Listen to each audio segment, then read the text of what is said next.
So here Washington steps in and shows his presidential style, his leadership style. He has Hamilton and Jefferson work it out, come up with a solution to the problem. And so Hamilton, of course, is very disgruntled because he doesn't get his way. He thinks he's right. And Jefferson, too, is very stubborn in his persistence that a national bank is unconstitutional.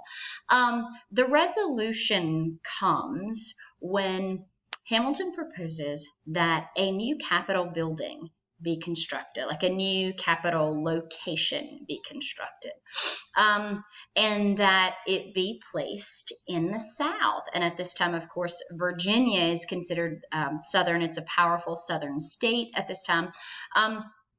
And this new capital will be along the Potomac between Maryland and Virginia. And for Southerners, it secured for them their influence over the federal government because they feared the growing influence of northern states. And so this was an agreeable compromise. And this new capital location would begin construction in 1800.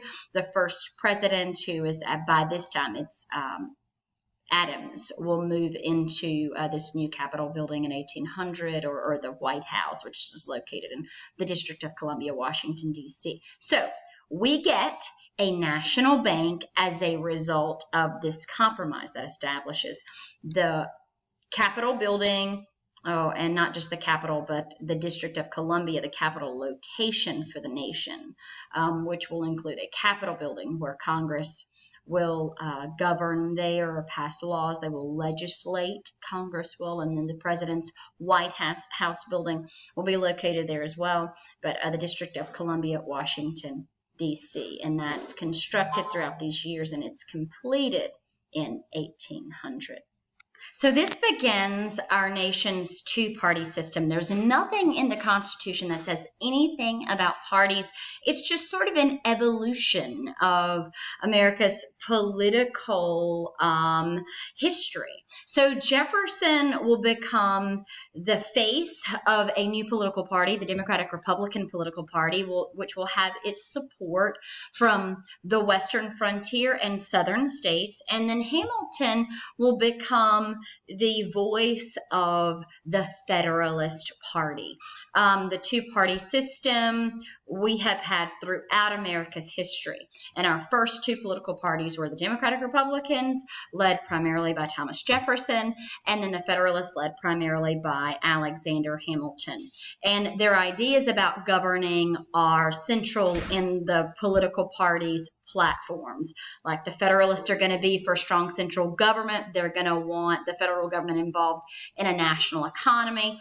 Their vision for the country is more like mercantile trading. Let's be like this economic powerhouse similar to Britain. That'll be the Federalist view. You'll have bankers and merchants who support and promote the agenda of that political party. And the Democratic Republicans will be advocates for less federal power, more power to local and state governments, and they will advocate for farming and agriculture, and their support will again come from Western and Southern locations. And one last thing that we'll discuss here is how Washington executes federal authority as a response to a rebellion. So let's talk about that. One other part of Hamilton's plan that we're going to discuss now is the idea of a protective tariff. Now, this idea is not going to go away. I want you to get it and really get it. You might want to write this down. So a tariff is a tax on imported goods, a tax on imported goods. And this supported, this protective tariff was going to be revenue for the federal government. It would be money for the federal government to operate with. So put a tax on things coming in from foreign countries. And so it also gave sort of an advantage to American manufacturing, because if you place a tariff on imported goods, then you make them more expensive, which means these domestic manufacturing companies, they can compete with these now more expensive foreign goods. So tariffs are an advantage for American manufacturers, which that explains protective here. They protect American manufacturing, so the making of American goods, because of course American manufacturing, this is an early country, a baby country, manufacturing industries here are just starting, so placing a tax on those imports will help American manufacturers. And then the final and fifth part of Hamilton's plan was an excise tax, or a direct tax on something manufactured here in the U.S. So the tax passed Congress. Okay, it was agreed upon in Congress. They approved it. The whiskey tax. So this was from the beginning of the U.S. government. There was always a tax after this 1794 tax passed Congress, always been a tax on alcohol, an alcohol tax or a whiskey tax.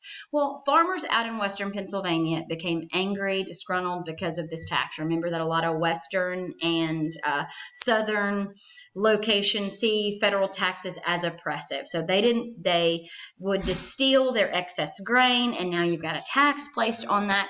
What have they learned to do? When they don't like taxes, they take up arms and rebel. So these western Pennsylvania farmers rebelled against the whiskey tax, and I'm going to air quote rebellion here because it was fomenting. They were gathering forces, and they were going to march on Philadelphia. Well, Washington gets word of this, and now the Constitution has defined this president as commander-in-chief of the army. So Washington gathers a militia, and he rides out into western Pennsylvania.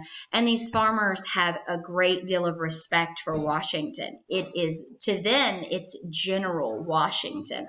And they put down their pitchforks, they put down their rifles, and they go home. What does this prove? The Constitution works. The Constitution gives the president the power to suppress rebellions and maintain order. So 1794, Washington's response to the whiskey rebellion. Okay, guys, now your assignments for lesson 1.